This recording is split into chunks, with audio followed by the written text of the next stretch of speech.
A lot of the preparation, the emotional life in terms of like the family dynamic and this character, the the consideration of not existing anymore and not knowing if you could tell your family.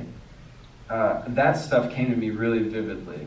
But what I didn't know was, what would it be like to be with your lover in a hospital in the 80s when a doctor or a nurse might be afraid of you or might be afraid of the patient? What is it like to walk around the streets of New York and to be looked at like the person who's wasting away, and you're looked at like the diseased person, and you have no control over this?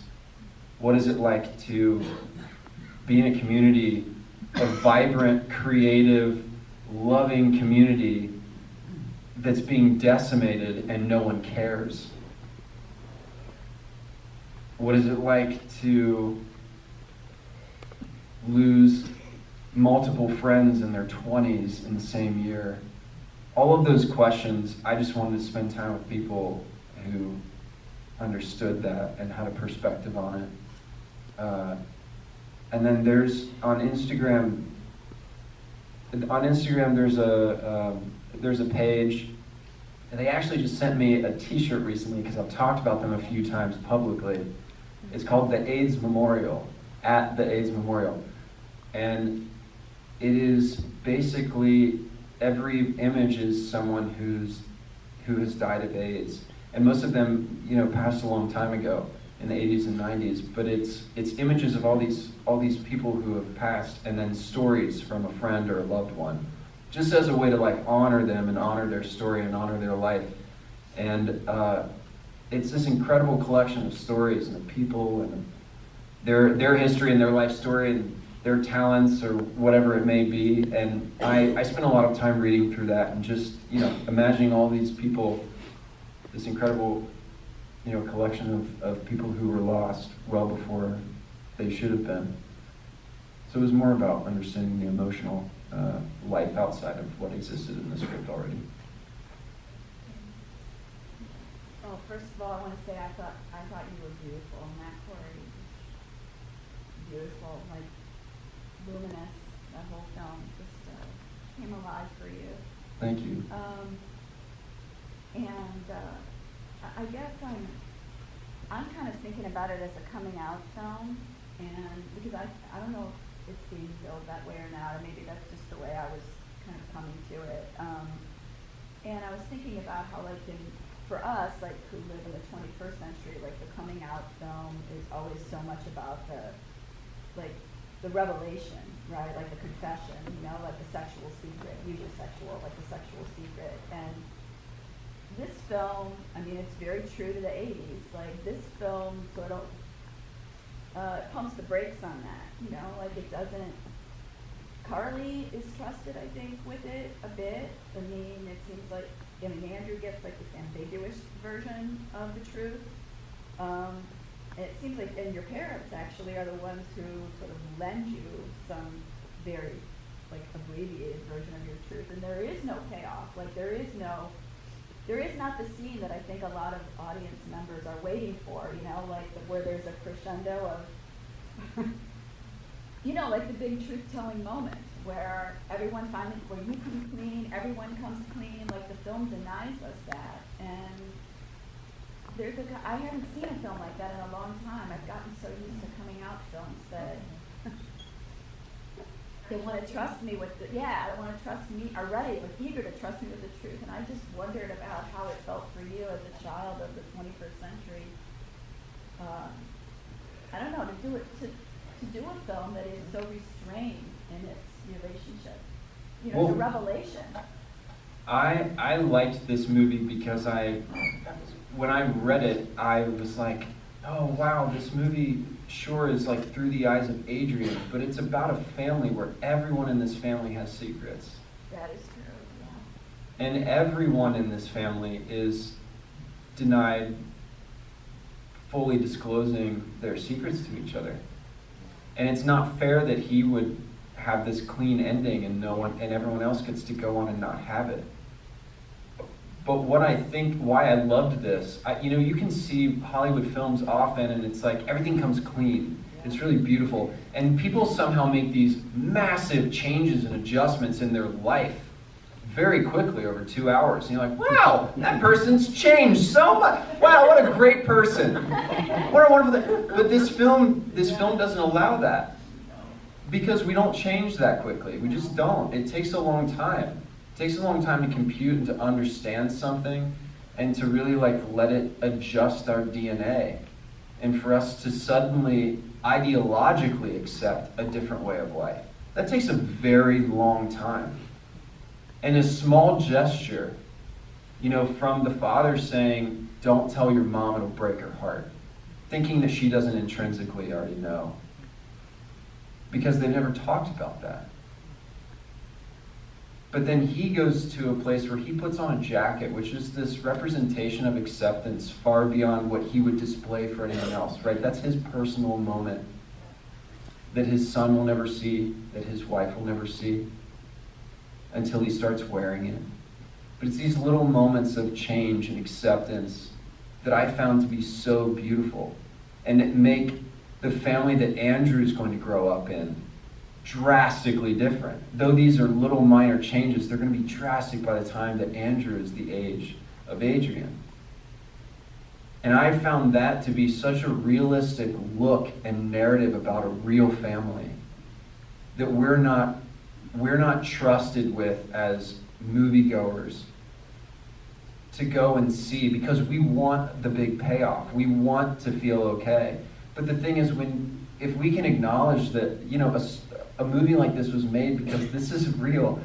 The mom turning off the radio because it's so, it finally appears in her ears so aggressive. There's no love in that particular teaching about something that we all believe should be about love.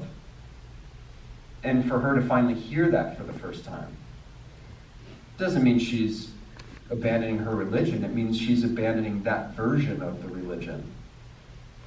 That small change is massive in the way that you see your son or your younger son going through the same thing. And these small things, this is what I was so drawn to in this film, because I haven't seen something or read something like this that felt so earnest in that way.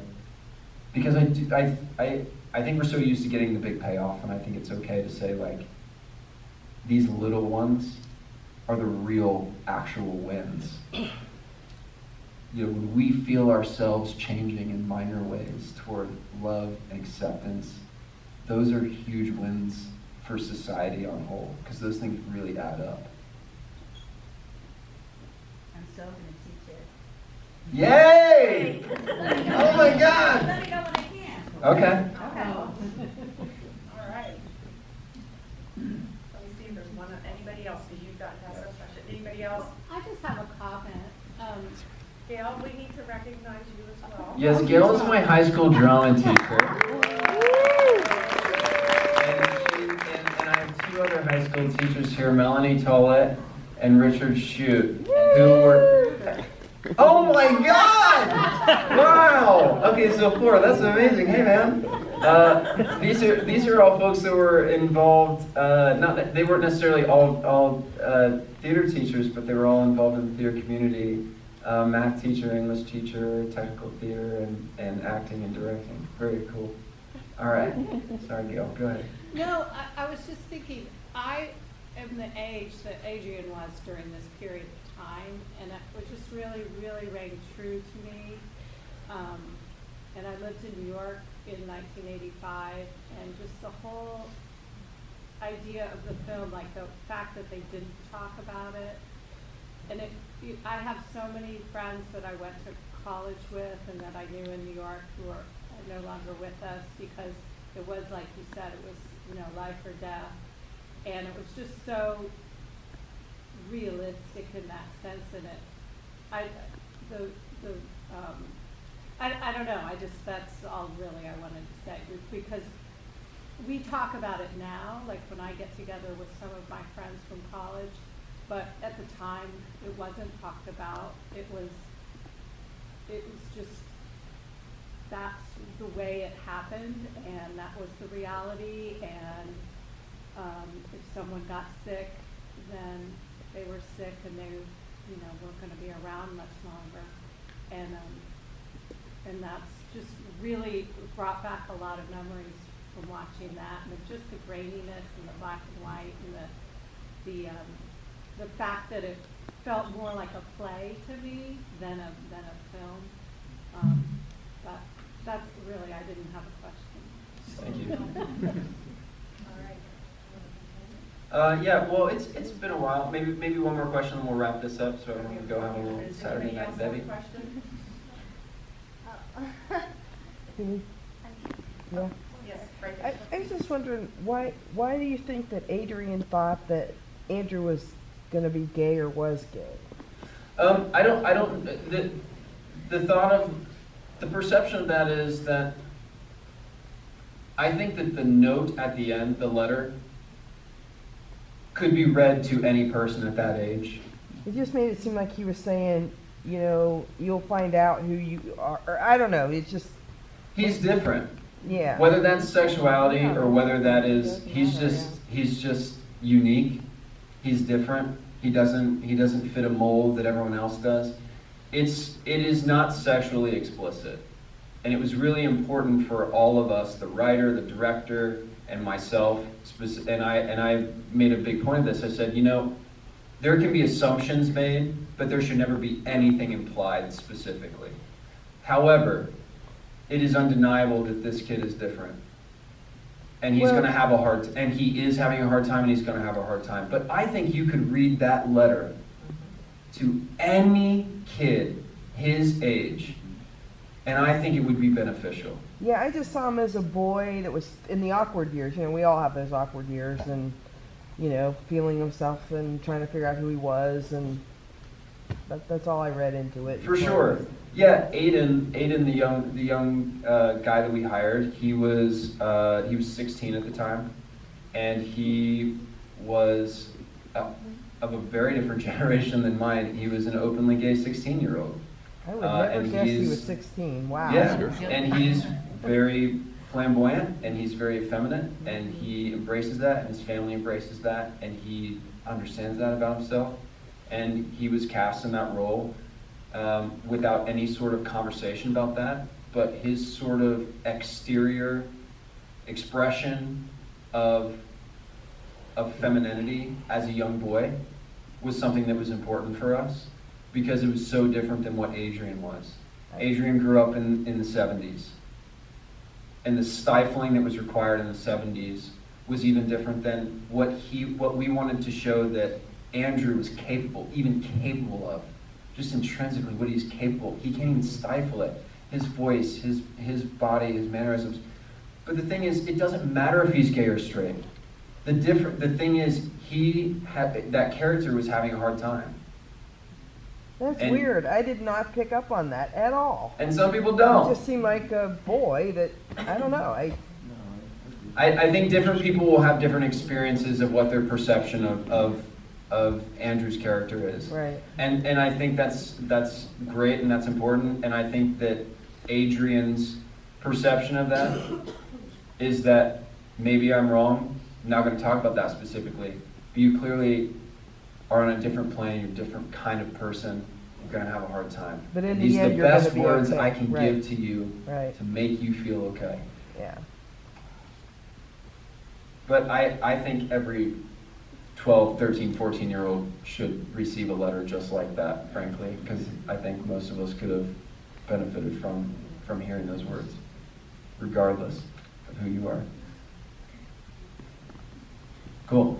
Well, I just want to thank Gateway again for having this film, and I want to thank you all for coming in on Saturday after the game. We're Gateway. I don't know the exact times yet, but Gateway is going to screen this next weekend, the 30th, the 1st, and the 2nd.